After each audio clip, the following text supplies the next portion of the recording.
Salut la machine, j'espère que tu es au top. Dans cette vidéo, on va voir des éléments d'architecture et de construction. Allez, c'est parti!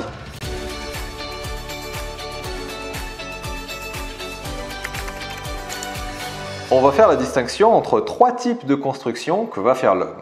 On va mettre d'une part les bâtiments, d'autre part les ouvrages d'art et enfin les aménagements extérieurs. Alors les exemples typiques de bâtiments, ici par exemple, ça va être une structure qui va être couverte pour venir à abriter des personnes ou des usines ou des véhicules. Par exemple, le bâtiment peut servir d'habitation, il peut servir aussi d'établissement scolaire, de bureaux, de salles de spectacle ou même un parking couvert sera aussi un bâtiment. Enfin, les ouvrages d'art, ça va être des structures massives. Donc la plupart du temps, c'est une grosse structure et l'exemple type d'ouvrage d'art, c'est par exemple un pont. Alors un ouvrage d'art, ça va pouvoir assurer la continuité de voies de communication, par exemple un pont ou un tunnel sur lesquels on ferait passer des voitures, comme ici, ou des trains, ou même des bateaux, pourquoi pas, il existe bien des tunnels pour bateaux, eh bien ça, c'est un ouvrage d'art. Ça va aussi permettre, par exemple, la retenue des eaux. Un barrage est un ouvrage d'art, ou une digue au bord de la mer, sur lesquelles vont venir se briser les vagues par exemple, eh bien c'est un ouvrage d'art aussi. Et enfin la dernière fonction des ouvrages d'art, ça va être pour protéger contre l'action de la terre ou de l'eau. Alors l'action de l'eau, par exemple c'est la digue, et l'action de la terre, ça va être par exemple un mur anti-avalanche, dans le cadre où une ville serait construite pas loin d'une falaise. Si des rochers tombent de la falaise, eh bien ce mur va venir à arrêter les rochers qui roulent en tombant de la falaise pour éviter qu'ils tombent sur la ville.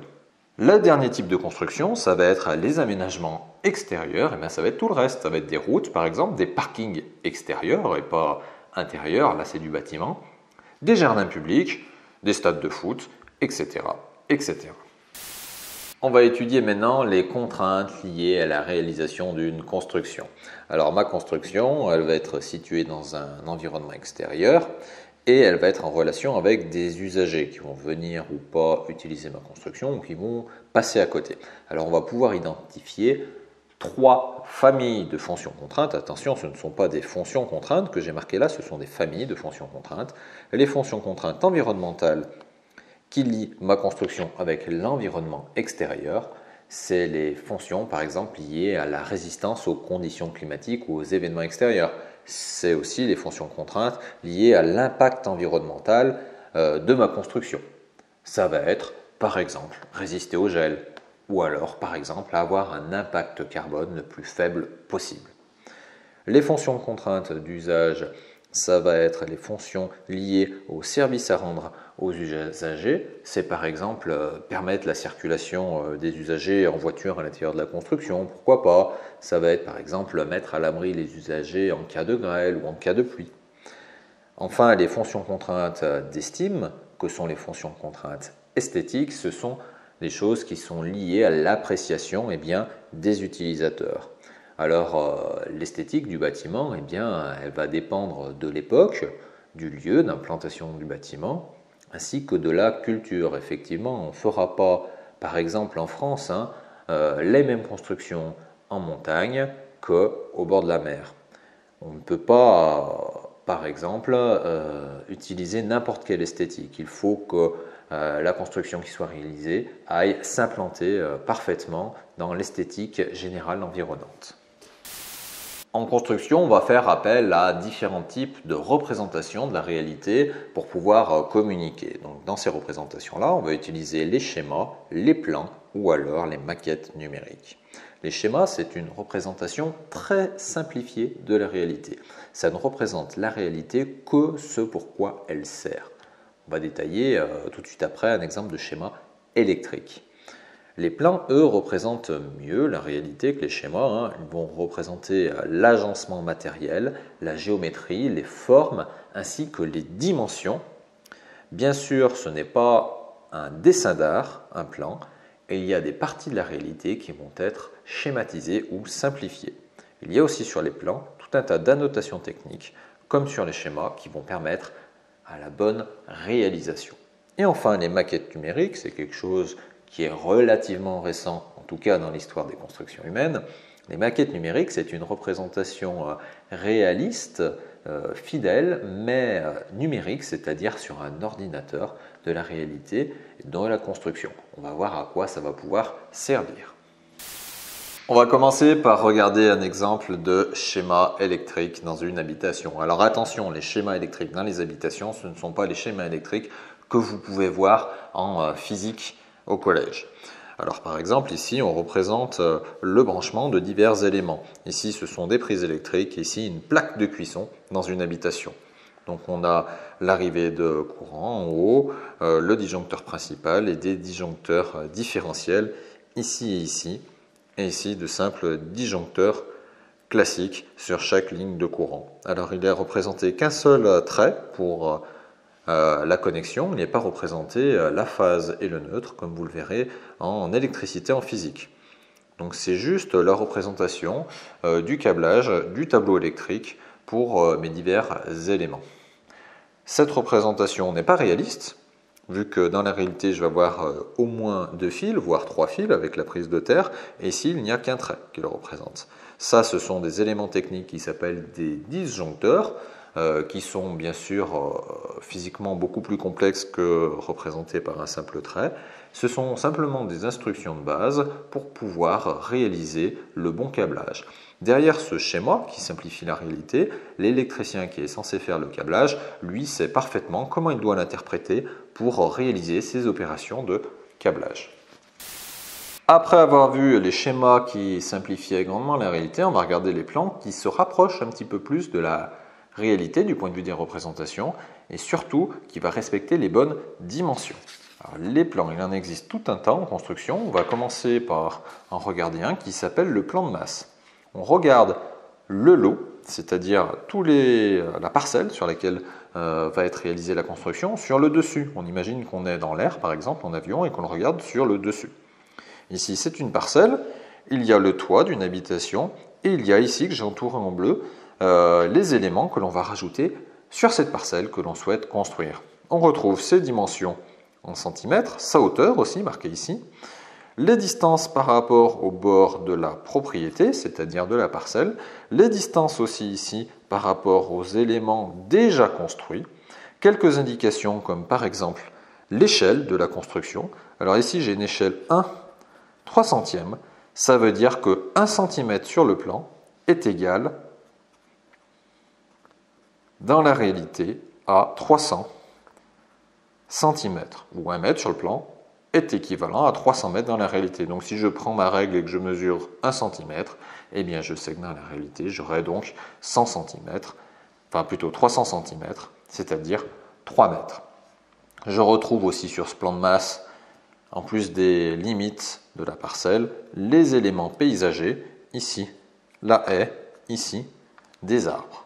Je retrouve aussi sur ce plan-là la direction du nord afin d'être capable de localiser l'orientation de mon plan. Voici maintenant un autre plan, il en existe encore d'autres, mais je vais vous en présenter que deux, qui s'appelle le plan de coupe. Donc la construction à réaliser, eh bien, c'est celle-là. C'est un abri pour voiture, un carport. Ici, j'ai les constructions déjà habitantes, représentées sur ce plan de coupe. Donc c'est comme si je le regardais sur le côté et que je voyais les modifications du sol.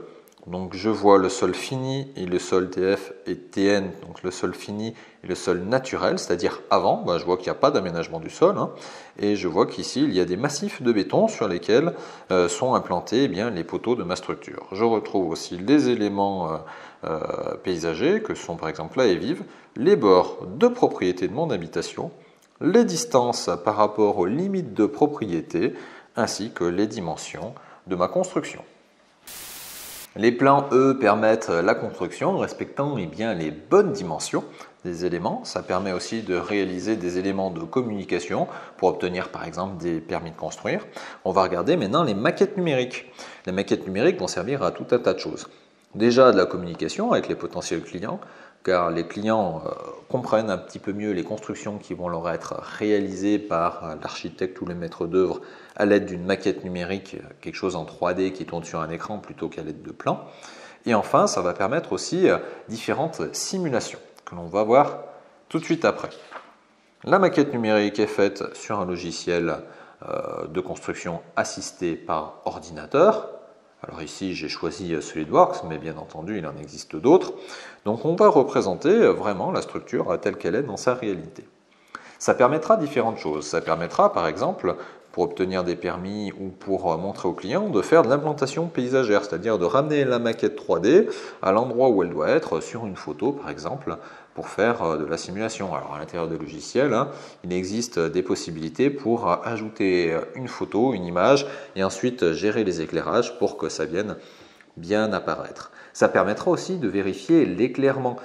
On peut, à l'aide de ce genre de logiciel, positionner le soleil en disant où est ma structure. Par exemple, si ma structure est construite à Paris, que l'on est le 1er janvier 2019 à midi, eh bien, le logiciel peut gérer l'inclinaison du soleil, une fois que j'ai défini où est le nord, bien sûr, de ma construction, pour être capable de me dire où sera l'ombre. Alors à quoi ça sert? Eh bien, ça va servir, par exemple, à apporter le maximum d'éclairage à l'intérieur d'une habitation quand on est en hiver, de manière à apporter de la chaleur à travers les vitres, et au contraire, quand on est en été, à minimiser la quantité de lumière qui va rentrer dans les fenêtres d'une habitation.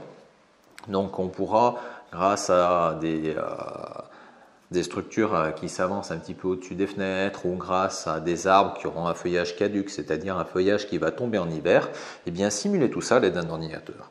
D'autre part, la modélisation 3D va aussi permettre de faire des simulations de résistance.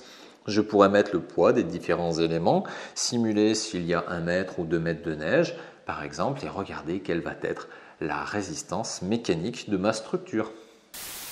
Voilà, on a vu les 3 types de représentation. On va maintenant synthétiser cette vidéo. Alors, on avait vu ensemble que pour les éléments de construction, il y avait des constructions qui allaient pouvoir servir d'habitation, les constructions de type ouvrage d'art et les constructions de type aménagement extérieur. Du point de vue de la représentation, on avait dit qu'on pouvait avoir des schémas, des plans ou des maquettes numériques. Les schémas, c'était une représentation très simplifiée et succincte de la réalité, qui allait permettre de mettre en avant des fonctions et des éléments essentiels sans aller tout représenter. Les plans, eux, permettaient d'avoir une réalité un petit peu plus décrite, avec par exemple une représentation assez fidèle de la forme du système, ainsi que des éléments de dimension. La maquette numérique, elle, permettait d'avoir une représentation en 3D des éléments. Ça allait permettre de pouvoir faire des simulations, par exemple des implantations paysagères, des simulations d'orientation du soleil, c'est-à-dire d'ombre, ou des simulations de résistance mécanique, ou d'échange thermique, pourquoi pas.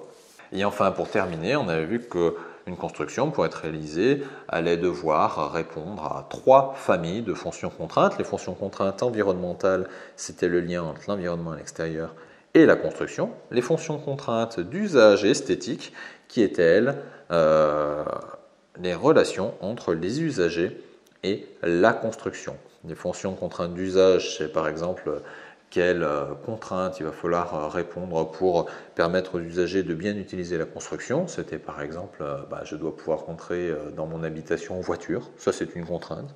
Et les fonctions contraintes esthétiques, elles étaient plutôt liées à la forme du bâtiment ou à la couleur du bâtiment qui allait être construit. Voilà, cette vidéo est terminée. J'espère que ça aura permis de clarifier certains points sur l'architecture et la construction au collège.